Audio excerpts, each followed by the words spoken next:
মৰমৰ ছাত্ৰ ছাত্ৰীসকল, আজি আলোচনা কৰিম জাতীয় বিদ্যালয়ৰ বছৰেকীয়া পৰীক্ষা 2025-26 ক্লাছ 6 ইতিহাসৰ প্ৰশ্নসমূহ আলোচনা কৰিম।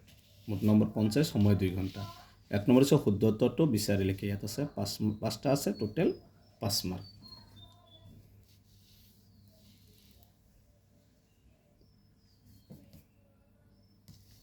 দুই নম্বৰ চমু বাক্যত উত্তৰ দিয়ে, ইয়াত আছে 10টা কুৱেশ্যন আছে, 10 মাৰ্ক টোটেল, প্ৰতিটোতে 1 মাৰ্কৰ প্ৰশ্ন এইবিলাক।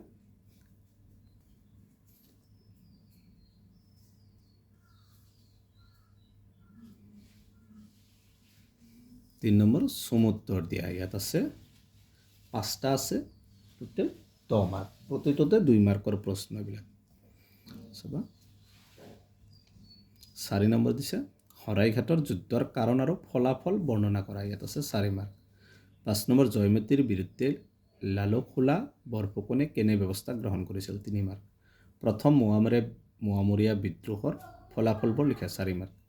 বৰ ৰজা ফুলেশ্বৰীৰ ব্যক্তিত্ব আৰু কাম কাজৰ বিষয়ে লিখা, 4 মাৰ্ক।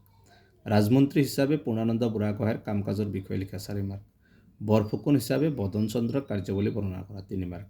আহোম ৰাজত্বকালৰ সংকটৰ কাল কথাষাৰ বুজাই লিখা, এইটো 3 মাৰ্ক। এইকেইটা আছিল ক্লাছ 6ৰ ইতিহাসৰ প্ৰশ্নসমূহ। আজিৰ ভিডিঅ'টো এইখিনি।